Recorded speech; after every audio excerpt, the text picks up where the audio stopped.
নমস্কার, বাংলার প্রাইম টাইমের আরেকটা এপিসোডে আমি ময়ূক রঞ্জন ঘোষ, এবং আজ আমার সঙ্গে যিনি রয়েছেন ওনাকে আপনারা মোটামুটি প্রতিদিন দেখেন, টেলিভিশনে দেখেন, মাঠে ময়দানে দেখেন, বা নির্দিষ্টভাবে কোনো রাজনৈতিক কর্মসূচিতে দেখেন, কিন্তু আজকে এই টেবিলে ওনার নিজেরও গ্রিলিং হবে, এবং গ্রিলিং শব্দটা জগন্নাথদা খুব ভালো করে জানে। জগন্নাথ চট্টোপাধ্যায় এই মুহূর্তে রয়েছেন প্রাক্তন সাংবাদিক, পলিটিক্যাল বিট রিপোর্টার, এবং তার পাশাপাশি এখন বর্তমানে সহ সভাপতি বিজেপি।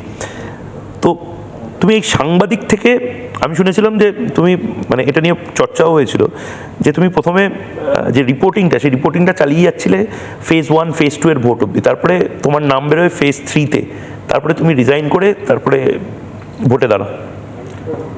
না, তো 29শে এপ্রিল শেষ ফেজের ভোট, 8th ফেজের ভোট হয়েছিল 2021-এ বীরভূমে 29শে এপ্রিল। 2রা মে ছিল কাউন্টিং। আমি রেজিগনেশন দিই 18ই মার্চ। তো তৎকালীন মুখ্যমন্ত্রীর পা ভাঙে তার দিন সাতেক আগে। সেই খবরটাও করেছি, সেটাও তো কভারই করেছি। তো তারপরেতে চলে আসে রাজনীতিতে, তারপরে চলছে লড়াই। 8টা ফেজে আমার হঠাৎ মাথায় এলো তুমি বলতে বলতে, 21 সালে 8টা ফেজে, মানে এই 8টা ফেজে ইলেকশন করে ভালো হবে বাংলার ভালো হবে, এটা একটা সময় ছিল। এখন আমি আবার শুনছি তোমাদের মুখে, তুমি বলনি যদিও স্পষ্টভাবে, যে একটা ফেজে করলে ভালো হবে বাঙালির আর কিতে ভালো হবে, যার ফলে মমতা বন্দ্যোপাধ্যায় এই সরকারটা চলে যাবে। মানে 8 ফেজেও ইলেকশন হলে মমতা বন্দ্যোপাধ্যায় জিতেছে, এক ফেজেও যদি জেতে মানুষের তো মোরাল ডাউন হয়ে যাবে। দেখুন, ফেজিং কেন হয়েছিল, আপনি যদি এই বিশ্লেষণটা আমরা করি তাহলেই বোঝা যাবে যে কেন ফেজিং হয়েছিল। ফেজিং তো হয়েছিল মূলত যাতে আমরা সমস্ত বুথে সেন্ট্রাল ফোর্স দিতে পারি। তো এই সেন্ট্রাল ফোর্সের অ্যাভেলেবিলিটিটা সেই সময় তৎকালীন সরকার ইত্যাদি যখন দেওয়ার শুরু হয়, এবং ইউপিএ 2011 থেকে শুরু হলো ফেজিং হওয়া, বাড়তে বাড়তে বাড়তে বাড়তে, তো তার অ্যাভেলেবিলিটির উপরে হচ্ছে ফেজিং নির্ভর করতে। এবং পশ্চিমবঙ্গের ইলেকশনটা শুধু পশ্চিমবঙ্গের একা হয় না, এটাও একটা অদ্ভুত জিনিস, আরও 5টি-6টি রাজ্যের সঙ্গে হয়। কালক্রমে দেখা গেল ভারতবর্ষের সমস্ত রাজ্যে নির্বাচনে সেন্ট্রাল ফোর্স আর লাগছে না, মাওবাদী অধ্যুষিত 2-4টে রাজ্য ছাড়া, কিন্তু পশ্চিমবঙ্গে লাগছে, এবং ব্যাপক হারে লাগছে, এবং আইন শৃঙ্খলাটার এই পরিস্থিতি। তখন অন্য রাজ্যগুলিতে যখন লাগা বন্ধ হয়ে গেল, তখন এই একসাথে এক ফেজে 2 ফেজে করা যেত না, কারণ বাকি রাজ্যগুলোতেও কেন্দ্রীয় ফোর্স দিতে হতো, কেন্দ্রীয় বাহিনী দিতে হতো। এখন যখন আর অন্য রাজ্যগুলিতে কেন্দ্রীয় বাহিনী দিতে হচ্ছে না, তখন সব বাহিনীকে যদি পশ্চিমবঙ্গে একসাথে আনা যায়, তাহলে এক ফেজ ইলেকশন করা যায়। আমরা তো সিঙ্গেল ফেজ ইলেকশন নির্বাচন করতে, তো আমি শুনলাম দিল্লির নির্বাচন কমিশন প্রস্তুত নয়, হয়তো 2 ফেজে, তোমরাও বলেছো 2 ফেজে। এখন আমরা 1, 2 অথবা 3 ফেজে নির্বাচন করানোর জন্য নির্বাচন কমিশনের কাছে তৃণমূল বলছে। তৃণমূল কি বলেছে আমরা জানি না। তৃণমূল, আমরা যা বলবো তৃণমূল তার উল্টো বলবে। আমরা গত ইলেকশন পর্যন্ত আরো বেশি ফেজে প্রতিটি বুথে সেন্ট্রাল ফোর্স দিয়ে ইলেকশন, আমরা কি চেয়েছিলাম? আমরা চেয়েছিলাম প্রতি বুথে সেন্ট্রাল ফোর্স দিয়ে ইলেকশন, তার জন্য যত ফেজ লাগে তত ফেজ করুন। আমরা এখন বলছি, এখন যেহেতু অন্য জায়গাতে আর সেন্ট্রাল ফোর্স লাগছে না, এমএইচে যদি বলে সেন্ট্রাল ফোর্স দিয়ে দেবে, তাহলে এক ফেজে করুন। আর আমার ধারণা বিজেপি যা বলবে তৃণমূল তার উল্টো বলবে। এখন তৃণমূল 10 ফেজে ইলেকশন চাইতে পারে, 16 ফেজে ইলেকশন চাইতে পারে। মানে এই নির্বাচনটা, মানে এটা একটা কেস স্টাডির মতন হচ্ছে। এই নির্বাচনকে কেন্দ্র করে গোটা দেশের যে বিভিন্নভাবে নির্বাচনগুলো আমি দেখছি, আর এই নির্বাচনটা সেদিন কি হলো, মানে জ্ঞানেশ কুমারের ওখানে তুমিও গেছিলে, শিশির বাজোরিয়াও আমি দেখলাম গেছিলেন, তৃণমূলের লোকেরাও ছিল, মানে তোমাদের সাথে ইন্টারাকশন হয়েছিল সেদিন? দেখুন, আমরা আমাদের ওই মিটিং, রাজীব কুমার ছিল তো আমার ওই মিটিংয়ে নিয়ে আমাদের সঙ্গে যা মিটিং হয়েছিল, আমরা তো আলাদাভাবে সব রাজনৈতিক দলগুলোর সঙ্গে কথা হয়েছিল। আমাদের 15 মিনিট সময় ছিল, আমরা প্রায় আধ ঘন্টা ডিসকাশন করেছিলাম সব মিলিয়ে। এখানেও পক্ষপাত দুষ্ট তৃণমূল আরও বেশি করেছিল, আচ্ছা, সম্ভবত তৃণমূলকেই সবচেয়ে বেশি সময় নির্বাচন কমিশন দিয়েছে। তো আমাদের সেই আলোচনাতে আমরা যা যা বিষয় বলেছিলাম, এবং বারবার বলেছিলাম যে দেখুন, আপনার আঙুল কেটে দেওয়া কথা বলছে, তো আপনার আঙুল কেটে দেওয়া মানে তো নির্বাচন কমিশনারের আঙুল কেটে দেওয়া নয়, জ্ঞানেশ কুমার ব্যক্তিগতভাবে তার একজন আইএএস অফিসারের আঙুল কেটে দেওয়া নয়।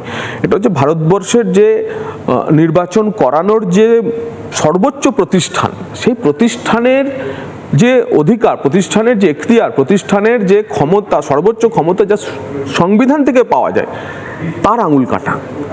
তো সমস্ত কিছু শোনার পরেতে জ্ঞানেশ কুমারজি আমাদের একটি কথাই বললেন, এবং যা আমার খুবই ভালো লেগেছিল, আমাদের সবারই ভালো লেগেছিল, উনি আমাদের দেখালেন এই আঙুলটি। বলেন দেখুন এটাই হচ্ছে আমাদের ভোটের সিম্বল, এবং এইখানেই কালি লাগে। তাই এই যে আঙুল নির্বাচন কমিশনের ভোটের ম্যাসকট বলতে পারেন বা মডেল বলতে পারেন, এই আঙুলের পেছনে 140 কোটি ভারতবাসীর ক্ষমতা আছে। তাই এই আঙুলকে কাটা যায় না। তো আমরাও বললাম যে আমরা অপেক্ষা করছি যে এই পরীক্ষা আপনি এবার পশ্চিমবঙ্গে দেবেন, যে আমরাও দেখব যে আপনার আঙুল কাটা গেল না গণতন্ত্র রক্ষা পেল। আমরা সবাই মুখিয়ে আছি। জগন্নাথ, যেহেতু মানে একদম পডকাস্টের মতন তোমার সাথে কথা বলছি, কিছুদিন আগেই আমাদের দুই সাংবাদিক তারা আইপ্যাকের অফিসের সামনে মমতা বন্দ্যোপাধ্যায়কে প্রশ্ন করেছিল, সেটা নিয়ে বিশাল জলঘোলা হয়েছে, আমি সেই দিকে যাচ্ছি না। সেখানে একটা ইন্টারেস্টিং কথা মমতা বন্দ্যোপাধ্যায় বলেছিলেন, জগন্নাথ চট্টোপাধ্যায়কে জিজ্ঞেস করুন কয়লা বালি মেইন টাকা খায় জগন্নাথ চট্টোপাধ্যায়ও। তুমি কি সত্যি কয়লা বা এই বালির মাফিয়াদের সাথে যুক্ত টাকা খাও? মানে আমি জানি প্রত্যেকেই বলবেন না আমি খাই না, কিন্তু লজিকটা কি? বাংলার এতদিনের মুখ্যমন্ত্রী, এবং সেও জগন্নাথ চট্টোপাধ্যায়কে দীর্ঘদিন ধরে রাইটার্সের রিপোর্টিং এর সূত্রে আমার ধারণা তোমাকে চেনেও খুব ভালো করে, মানে সাংবাদিক হিসেবেও চেনে। একটা বিষয় হচ্ছে যে বয়স বাড়ার সঙ্গে সঙ্গে যে কোনো রাজনীতির, সেই রাজনীতিকের শারীরিক এবং মানসিক এই দুটির সুস্থতা এবং ভারসাম্য এটা জরুরি। আমি এর অতিরিক্ত আর কিছু বলবো না।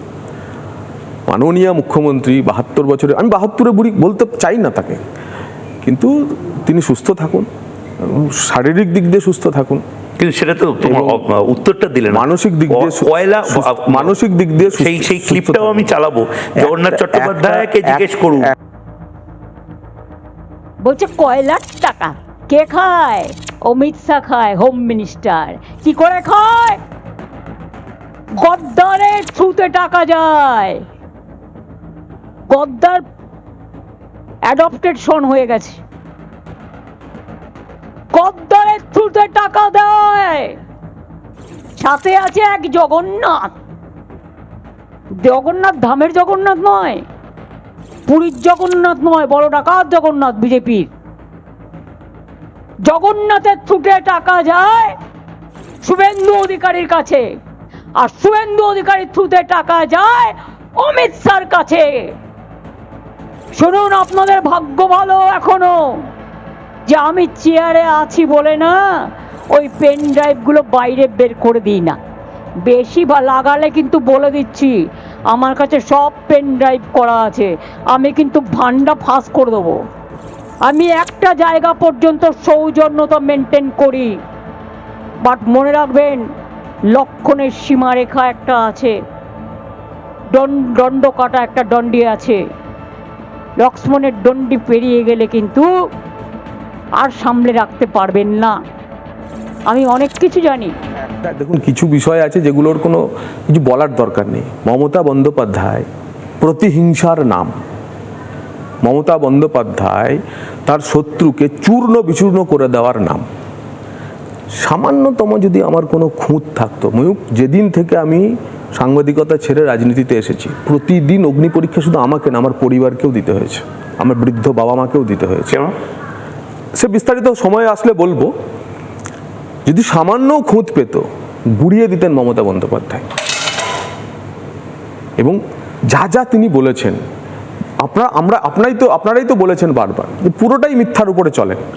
তা আমি আর কি বলবো এর উপর, যে বিষয়ের উপর ওনার এতগুলো এজেন্সি আছে, ওনার তো রাজীব কুমার আছে, বলবেন কোথায় কে আছে? মজার বিষয় যেটা হচ্ছে যে উনি আমার ভূত দেখছেন কেন? আমার কাছে ইন্টারেস্টিং লেগেছে এটা। অমিত শাহ, রাজনাথ সিং, জগন্নাথ চ্যাটার্জি, তারপর শুভেন্দু অধিকারী। সেদিনে যদি অর্ডারটা আপনি দেখেন, মানে তার কলিজায় ধাক্কা যখন মারা হয়েছে, তার মুখে তখন জগন্নাথের নাম বেরোচ্ছে। আমার কাছে জানি না আমি, সেটা হয় খুব ভালো বন্ধু নয় খুব ভালো শত্রু, মাঝে মাঝে তো কিছু হবে না। সেটা তো বললাম যে শারীরিক এবং মানসিক সুস্থতার প্রশ্নে এবং ভারসাম্যের প্রশ্নে এই প্রশ্ন তখন দেখতে হবে, আপনাদের রাখতে হবে। আমি অতিরিক্ত কিছু আর কটু ভাষ্যে যেতে চাই না। আচ্ছা, আরেকটা জিনিস যেটা নিয়ে প্রচুর মানুষজন জিজ্ঞেস করছে, এই কনফিডেন্সটা কোথা থেকে আপনারা পাচ্ছেন যে এবার বিজেপি সরকার ফরমেশন করবে?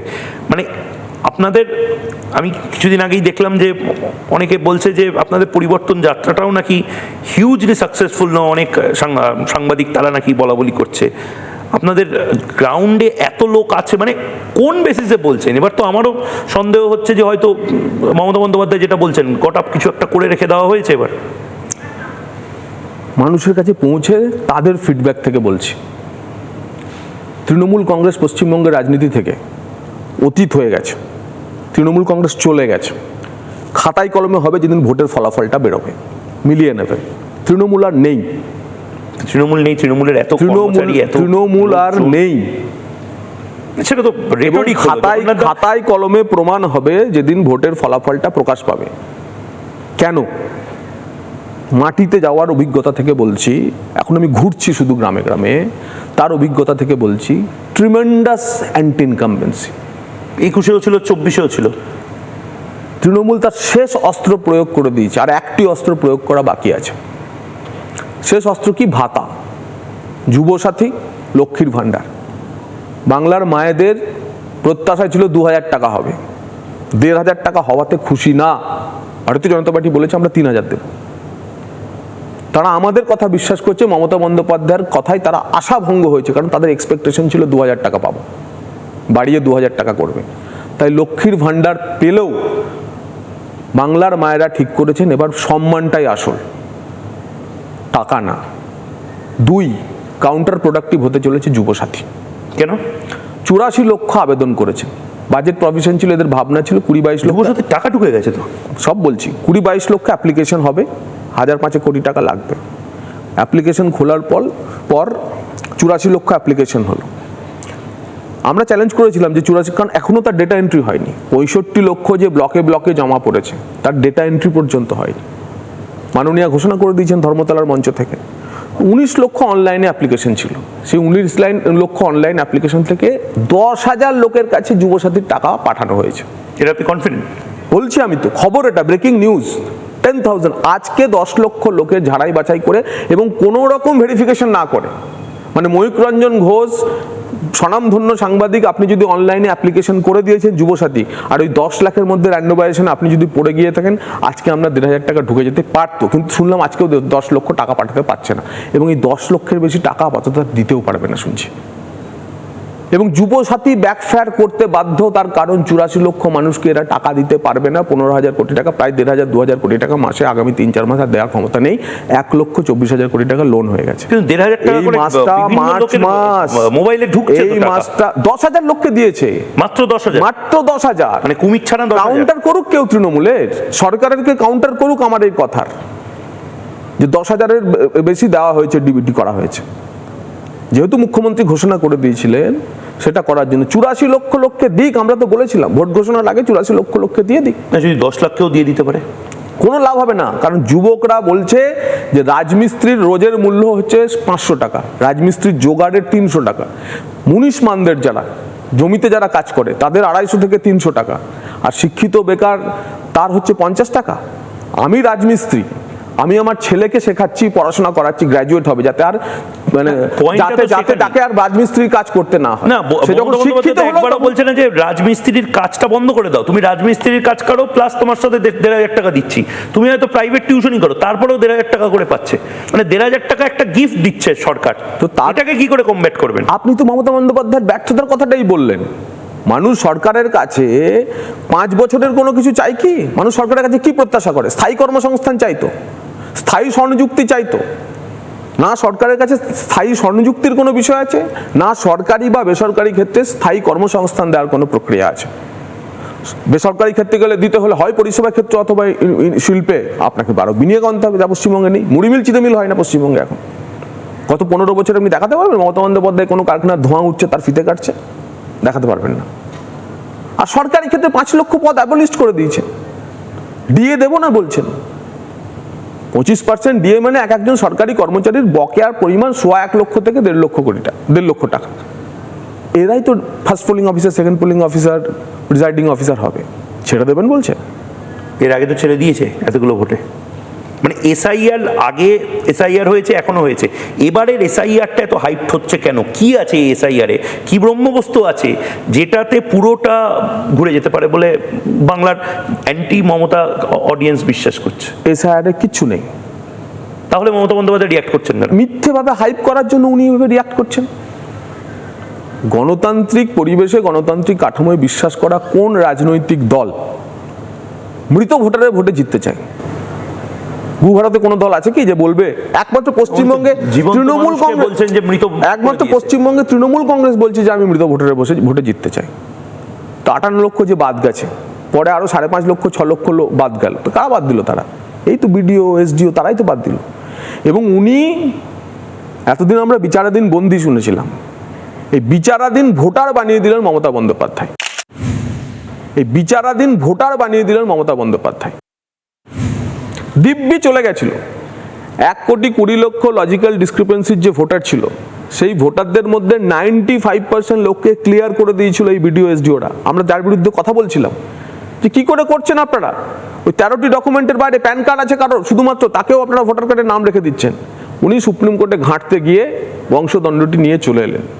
এবং এই যে অ্যাডজুডিকেশন, অর্থাৎ বিচারাধীন বন্দি শুনেছিলাম আমরা, এবার বিচারাধীন ভোটার হয়ে গেল মমতা বন্দ্যোপাধ্যায়ের জন্য।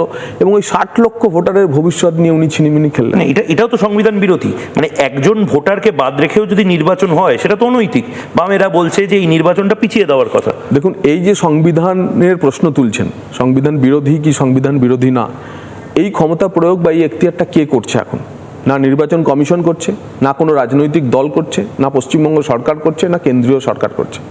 করছেন সুপ্রিম কোর্টের প্রধান বিচারপতির নেতৃত্বাধীন বেঞ্চ। তার মধ্যে একজন বাঙালি বিচারপতিও রয়েছেন, যদিও বিচারপতি কোনো বাঙালি অবাঙালি বলে কিছু হয় না।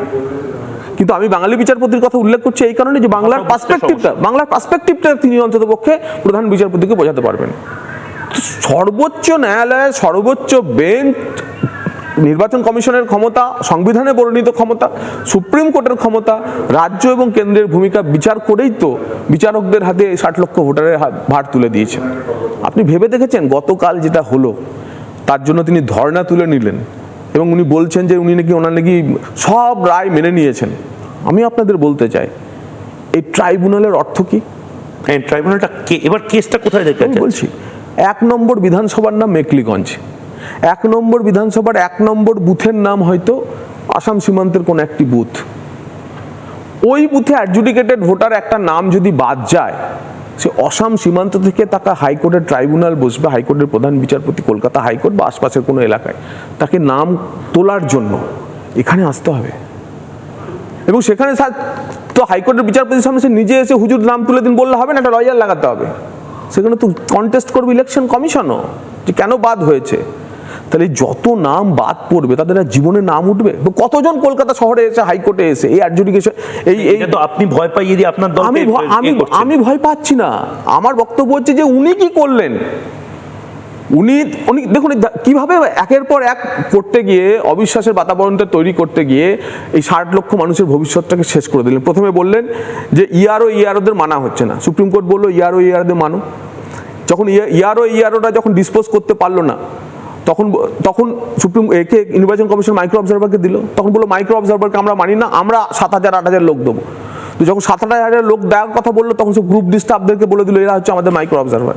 সুপ্রিম কোর্ট যখন বুঝতে পারলো মাইক্রো অবজারভার, তখন যখন আরো ঘেটে গেল, তখন তারা তো রোল অবজারভারদের রোল আমি মানবো না।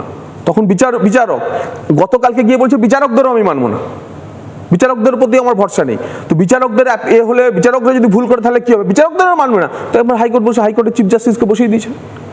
এবার এই যে পরিস্থিতিটা তৈরি করলেন, আমি ভাবুন এই 60 লক্ষ লোকের মধ্যে যাদের অ্যাডজুডিকেটেড হতে বাদ পড়লো, 30-40% বাদ পড়ে যেতে পারে। 60 লক্ষ লোকের মধ্যে যদি 30% বাদ পড়ে, প্রায় 18-20 লক্ষ লোক, এরা ভোটার লিস্টে নাম কবে তুলবে, কিভাবে তুলবে?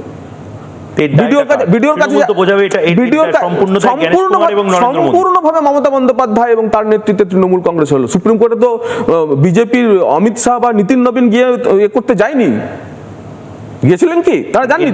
সম্পূর্ণ সুপ্রিম কোর্টে গিয়েছিলেন। সুপ্রিম কোর্টে তো হাইকোর্টের প্রধান বিচারপতি এবং সেই যুক্তিতে তো সুপ্রিম কোর্ট ভোটটাও তার মানে সুপ্রিম কোর্টের কাছে যেমন প্রেয়ার হয়েছে তেরকম তার যুক্তি দিয়েছেন, ভোটটা পেছানো হোক। দেখুন একজন ডিস্ট্রিক্ট জাজ, সেই ডিস্ট্রিক্ট জাজের করা বিচার সে তো একজন ডিএম বা এসডিও করতে পারে না, তার বিচারের উপর অ্যাপিল। তো সুপ্রিম কোর্ট ঠিকই করেছে, বলছে ঠিক আছে ডিস্ট্রিক্ট জাজের করা বিচারের উপর তোমাদের যদি ভরসা না থাকে তাহলে আমি তার হাইকোর্টের বিচারককে দিয়ে দিচ্ছি, হাইকোর্টের প্রধান বিচারপতি নেতৃত্বে ট্রাইব্যুনালকে দিয়ে দিচ্ছি। মানে এটা অবিশ্বাসের বাতাবরণ তৈরি হয়েছিল ডিস্ট্রিক্ট জাজের ক্ষেত্রে, সে কারণে হাইকোর্টে গেল। তাই তো গতকালে তো তাই হয়েছে। গতকালে উনি যে ট্রাইব্যুনাল বিচারপতি সূর্যকান্ত তৈরি করে দিলেন, তার কারণ বিচারকদের নিয়েও তো অনাস্থা প্রকাশ করা হলো যে বিচারকরাও ঠিক করছে না। তাহলে এই সরকার বিচারক মানবে না, নিজের সরকারি অফিসার ইয়ারও মানবে না, মাইক্রো অবজারভার মানবে না, তাহলে কিসের ভিত্তিতে চলবে? এই কাঠামোটা চলবে কিসের ভিত্তিতে? যে রাজ্যে রাষ্ট্রপতিকে প্রোটোকল দেওয়া হয় না। না, এটা বলতে মিথ্যা কথা। রাষ্ট্রপতিকে প্রোটোকল দেওয়া হয়েছিল, কাগজে লেখা ছিল, গৌতম দেব নিজে গেছিলেন। আপনাদের ক্যামেরাও তো ছিল, সেখানে গৌতম দেব তো ছিলেন। গৌতম দেব কি রাজ্যের মন্ত্রী? উনি তো বলছেন যে ওনার রিপ্রেজেন্টেটিভ হিসেবে। রাষ্ট্রপতির প্রোটোকলে মুখ্যমন্ত্রীরই অধিকাংশ মুখ্যমন্ত্রী নিজে বলেছেন আমি কি মুখ্যমন্ত্রীরই যাওয়া উচিত। মুখ্যমন্ত্রী না গেলে তার ক্যাবিনেটের কোনো সিনিয়র মিনিস্টারকে যাওয়া উচিত। দেশের রাষ্ট্রপতিকে নিয়ে, তাও একজন মহিলা, একজন আদিবাসী, যারা এই জিনিস করতে পারে, তো বলুন তো কি চলছে রাজ্যটা? এর থেকে মুক্তি চাই তো, মানুষ চাই তো, ঠিক করে নিয়েছে। তাই তো বারবার যেখানে যাচ্ছে এটা নিচে আওয়াজ চলছে, গুঞ্জন চলছে যে পাল্টানো দরকার, চাই বিজেপি সরকার। এটাও তো ফিসফাস হচ্ছে যে জগন্নাথ চ্যাটার্জিরাও হয়তো সেটিং করে রেখেছে। দেখুন, সেটিং যদি আপনি বলেন তাহলে সেটিং আপনাকে শুরু করতে হবে যে জগন্নাথ চ্যাটার্জিরা এখনো ফিশ ফ্রাই খেতে যায়নি। জগন্নাথ চ্যাটার্জিরা তৃণমূলের লেখা স্ক্রিপ্টে যেদিন যা অভিষেক বন্দ্যোপাধ্যায় বলছেন, পরের দিন মোহাম্মদ সেলিম বলছে, তা কিন্তু বলছেন না। ভাষ্যটা দেখুন কার কি, কে কার হয়ে খেলছে। জগন্নাথ চ্যাটার্জিদের হারানোর জন্য, তৃণমূলের সিট বাড়ানোর জন্য সিপিআইএম বেশ কয়েকটি লোকসভা কেন্দ্রে যেভাবে প্রার্থী ঠিক করে দিল, তাতেই বোঝা যাচ্ছে যে কে কার ভাষ্যে খেলছে। এবং দিন যাক, এই নির্বাচনেও যদি সিপিআইএম এর সঙ্গে তৃণমূল কংগ্রেসের ট্যাকটিক্যাল অ্যাডজাস্টমেন্ট না হয়, তাহলে আপনি দেখে নেবেন। এটা কি সত্যি 100% হয়েছে এবং হবে। এবার প্রকাশ্যে আসবে, সিপিআইএম তৃণমূল কংগ্রেস জোট বা ট্যাকটিক্যাল অ্যাডজাস্টমেন্ট, আমি জোট বলবো না, এবার প্রকাশ্যে আসবে, আপনি মিলিয়ে দেখে নেবেন। আচ্ছা, সাংবাদিক হিসেবে তো অনেক এক্সপিরিয়েন্স তোমার হয়েছে মমতা বন্দ্যোপাধ্যায় বা তৃণমূল কংগ্রেসকে নিয়ে। আমি দেখছিলাম যে তুমি লালার ডায়েরি নিয়েও বলছিলে যে তোমার কাছে নাকি লালার ডায়েরিটা আছে, মানে লালার ডায়েরির পেজেস আছে। তো এরকম মানে মমতা বন্দ্যোপাধ্যায়ের কোনো গল্প যেটা তোমার মনে আছে যে মমতা বন্দ্যোপাধ্যায় মানে এই জিনিসটা বাংলার মানুষ জানে না, এরকম মনে পড়ছে? দেখুন, অজস্র এরকম কিছু আছে, কিন্তু সেটা আমার পেশাগত অবস্থান থেকে জানা বা পাওয়া। লালার ডায়েরিও তাই। সাংবাদিক হিসেবে কোনো একটা লালার মানে বেসিক্যালি কয়লার কেলেঙ্কারির খবরও ওই সময় যে যা হতে চাইছিল, সম্ভবত আমার লালার ডায়েরির খবর আমারই ব্রেক করা ছিল। হাতে কাগজপত্র নিয়ে আমরা করতাম না সে সময়, তো সেই সব কারণে। তো যাই হোক, লাল ডায়েরি ছিল না, ওটা লেজার ছিল। লেজার হয় না, ওই লেজারে পাতার পর পাতা লেখা। খুব মেথডিক্যাল ছিল ছেলেটি। যাই হোক, এখন ঘুরে বেড়াচ্ছে, এখন ওর পেছনে চলেছে। যাকে যা দিয়েছে সব লিখে রেখেছে। তা আমার কাছে কয়েকশো পেজ এরকম ছিল বা আছে, বা যাই হোক, হোয়াট এভার। তো কিন্তু দেখুন, অ্যাজ এ প্রফেশনাল যে সমস্ত জিনিস পাওয়া, কিছু কিছু ক্ষেত্রে তো নীতির বিষয় থাকে। পলিটিক্সে এসে তার ব্যবহার আমি কোনোদিন করিনি, মানে কিছু নীতিবোধ থেকেই করিনি। কিন্তু কোথাও যদি ল্যাজে পা পড়ে তখন করতে হয়। সেজন্য আমাকে লালার ডায়েরি দেখাতে হয়েছে, প্রয়োজনে লালার ডায়েরির নামগুলো দেখাতে হবে। হ্যাঁ, তো মমতা বন্দ্যোপাধ্যায় তো কথায় কথায় বলেন আমার সব পেন ড্রাইভ রাখা আছে, প্রত্যেকে বার করবেন। উনি পেন ড্রাইভ দেখান, উনি কি আছেন। উনি তো পেন ড্রাইভটা দেখাননি, আমি তো লালার ডায়েরির পেজ দেখিয়েছি। ঠিক আছে না, দরকার হলে প্রেস কনফারেন্স করবো প্রয়োজন হলে পরে। মান সম্মান তখন বাঁচবে সবার। মানে আমি পার্টিকুলার কাউকে টার্গেট করে বলছি না, তৃণমূল কংগ্রেসের ইকোসিস্টেমের, সেখানে পুলিশ অফিসার থেকে শুরু করে সর্বোচ্চ স্তর পর্যন্ত সবার। শুধু লালার ডায়েরি বলে না, সারদার আমার যে রিপোর্টিং, সেই রিপোর্টিংয়ের কাভারেজ সিবিআইয়ের প্রথম যে চার্জশিটের কপিতে লাগানো হয়েছিল, যে কোথা থেকে সারদা অরিজিনেট করলো। তো ভগবানের আশীর্বাদে সেভাবে সাংবাদিকতা করেছি। প্রচুর মানুষ আমাকে বিশ্বাস করতেন, তাই বিশ্বাস ভরে দিয়ে দিতেন কাগজপত্র। তার ব্যতীত সাংবাদিক হিসেবে বা এখন নেতা হিসেবে একটা একটা জিনিস তো জগন্নাথ দা তুমিও বিশ্বাস করবে যে মমতা বন্দ্যোপাধ্যায় শুধুমাত্র যে মদন মিত্র, চন্দ্রিমা ভট্টাচার্য বা শশী পাজার উপর ভরসা করেন তা নয়, মমতা বন্দ্যোপাধ্যায়ের খুব স্ট্রং একটা IPS IASদের টিম আছে, রাজীব কুমারের মতন যেরকম, যারা ভরসা করেন মমতা বন্দ্যোপাধ্যায়কে। এটা তো মমতা বন্দ্যোপাধ্যায়ের এখনো একটা সম্পদ। বাংলা চালাবেন IAS IPSরা। ক্ষমতা এবং দুর্নীতিকে প্রাতিষ্ঠানিক রূপ দিয়ে তিনি একটি কলঙ্কিত মানুষজনের টিম তৈরি করেছেন। ক্ষমতা এবং দুর্নীতিকে প্রাতিষ্ঠানিকতার রূপ দিয়ে, এটাকে টিম বলে না, এটাকে বলে যেন তেন প্রকারেণ ক্ষমতায় থাকার জন্য একটি বাস্তুতন্ত্র তৈরি করা। এরকম টিম একটা সময় সিপিএমেরও ছোট ছোট জায়গায় ছোট ছোট নেতা, সিপিএম বুদ্ধবাবুকে কি সবচেয়ে বড় বিশ্বাসঘাতকতা করেছিলেন IAS IPS? ছোট ছোট জায়গায় ছোট ছোট নেতারা সিপিএম আমলেও তৈরি করেছিল। হলদিয়া, আরামবাগ, এবং সেখানে তো নেতা তৈরি হয়েছিল, এখানে তো আমলা তৈরি করছে। আসানসোল, আজকের দিনে দাঁড়িয়ে দূর দূর তক ওইসব জায়গাতে আর CPIM বা লাল পতাকার নামও নিশান পাওয়া যাবে না। এবং আমি আমাদের সেই সময়কার গণশক্তির অনেক সতীর্থ রিপোর্টারদের কাছে আক্ষেপ শুনেছি, তাদের নাম আমি বলবো না, তারা পার্টি ফিডব্যাক দিচ্ছে বুদ্ধবাবুকে সেই সময়। বেচারা স্বর্গীয় মানুষ, উনি আমাকে একবার আস্তিন গুটিয়ে মারতেও এসেছিলেন কোনো একটা প্রশ্ন করার জন্য সিঙ্গুরের এপিসোডে। যাই হোক, কিন্তু তবুও শ্রদ্ধেয় মানুষ। প্রশ্নটা কি ছিল? বুদ্ধদেব ভট্টাচার্য যে কারণে আস্তিন গুটিয়ে সিঙ্গুরের জমি নিয়ে প্রশ্ন ছিল যে আপনি কার্যত বিনে পয়সায় টাটাদের সিঙ্গুরের জমিটা দিয়ে দিলেন। বাচ্চা ছিলাম তখন, এরকম প্রশ্ন করে দিয়েছি। আর উনি কোনো কারণে, যাই হোক, উনি কখনো ধরনের উদ্ধত ছিলেন কিছুটা, আমাদের সঙ্গে কখনো খারাপ ব্যবহার করতেন না। ফিরছিলেন তখন, ওই রাইটার্সে ফিরছিলেন মানে খেয়ে দে, হঠাৎ করে ঘুরে এসে, সে তো যাই হোক, সে এপিসোড আলোচনা না করাই ভালো, এগুলো প্রফেশনাল হ্যাজার্ড আমাদের। তো যে প্রসঙ্গ বলছিলাম, যে তারা বলতো যে আমাদের ফিডব্যাক, পার্টির ফিডব্যাক উনি গ্রহণ করছেন না, এবং আমরা দেখতাম কিভাবে ককাস ঘিরে ফেলেছে। আমি সেই অফিসারদের নাম নিতে পারি, এবং সেই অফিসাররা 11 সালের পর কিভাবে 24 ঘন্টায় পাল্টি খেলো সেটাও আমরা দেখেছি। রাজীব কুমার তো 6 মাস 8 মাস পরে পৌঁছেছে কারোর মাধ্যমে, ইমিডিয়েট পাল্টি খায়নি। রাজীব কুমারকে উনি বলতেন যে আমার ফোন ট্যাপ করে, গালি দিতেন প্রকাশ্যে। মমতা বন্দ্যোপাধ্যায় ফোন ট্যাপ করে রাজীব কুমার, এটা মমতা বন্দ্যোপাধ্যায় বলতেন। সবাই রাজীব কুমার তো এখন 6-8 মাস পর, ইমিডিয়েট না, বেশ কিছুদিন উনি চুপচাপ ছিলেন, তারপর ধীরে ধীরে ক্যারিয়ার বিউরোক্র্যাট কি করবেন, এখন রাজ্যসভাতেও চলে গেলেন।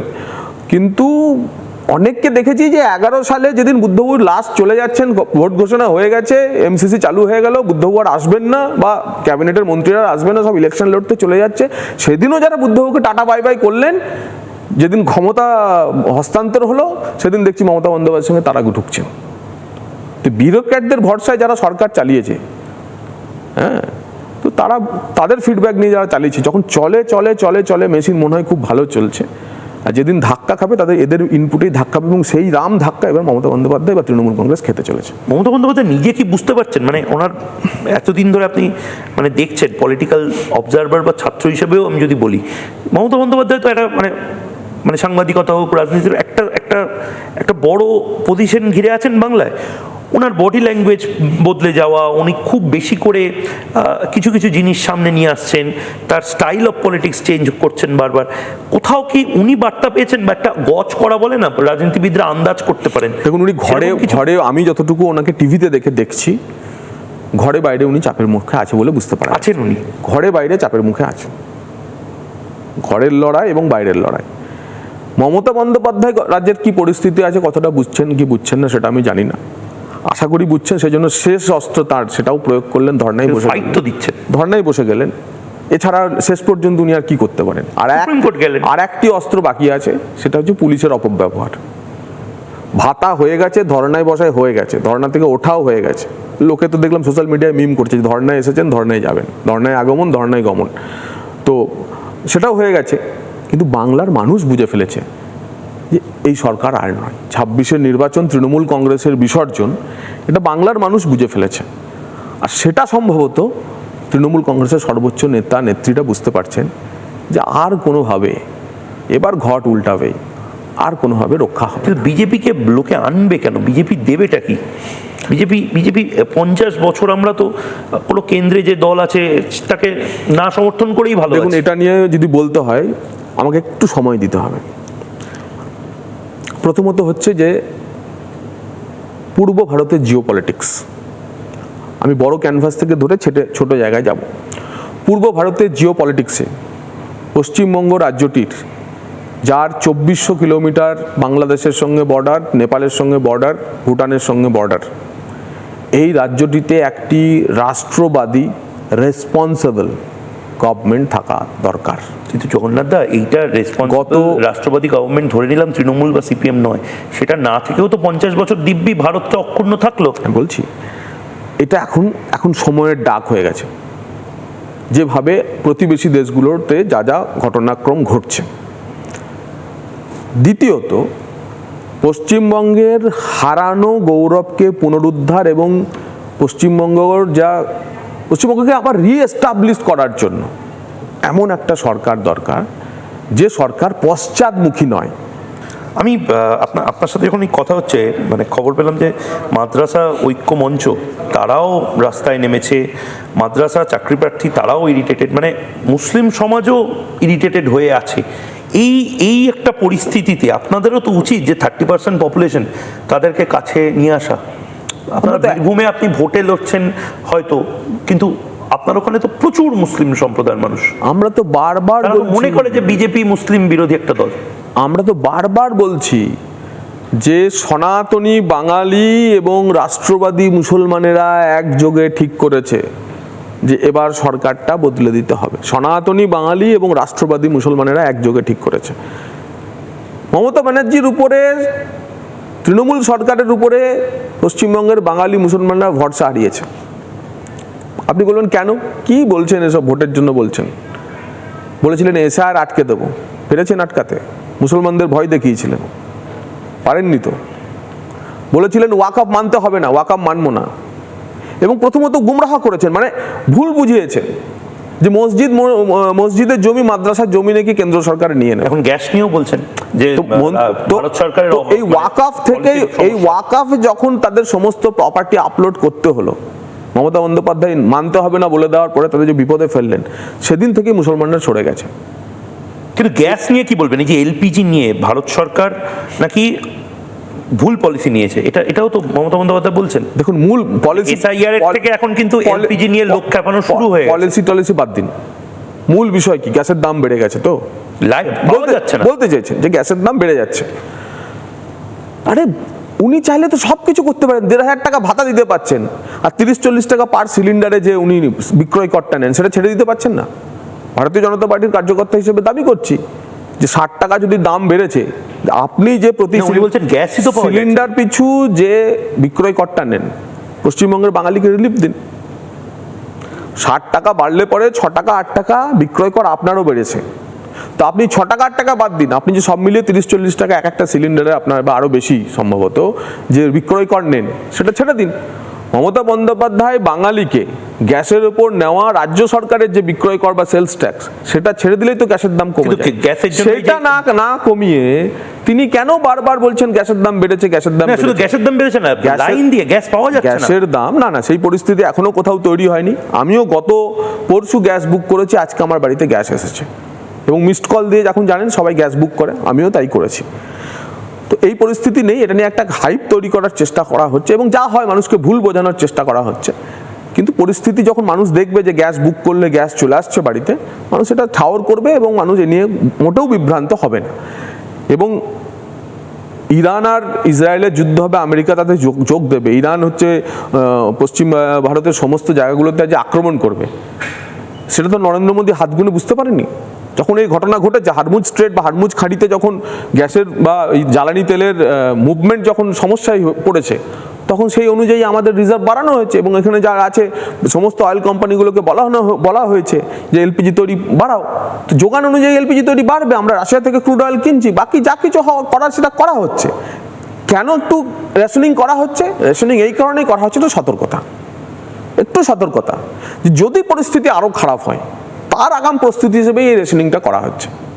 এবং তার জন্য গ্যাসের দামও বাড়বে না, সেটা বলেই দেওয়া হয়েছে। এলপিজি ডোমেস্টিক এলপিজির কোনো ইউজেস নেই, কোনো হবে না, যথেচ্ছ ব্যবহার থেকে একটু নিয়ন্ত্রণ। যে যুদ্ধটা কতদিন চলবে সেটা তো বোঝা যাচ্ছে না। বাড়ির পাশে আগুন লাগলে আপনি পালিয়ে যাবেন না 2 বালতি জল নিয়ে দাঁড়িয়ে থাকবেন আপনার বাড়িতে আগুন না রাখে? তো আপনার সেই জলের ব্যবস্থা করা হচ্ছে, প্রোটেকশনের ব্যবস্থা করা হচ্ছে, তো সেটাই চলছে। বেশ, অনেক অনেক ধন্যবাদ জগন্নাথ চ্যাটার্জি। আজকে মোটামুটি একটা ধারণা পাওয়া গেল। এরকম আমাদের মাঝে মধ্যেই আড্ডাটা চলতে থাকবে।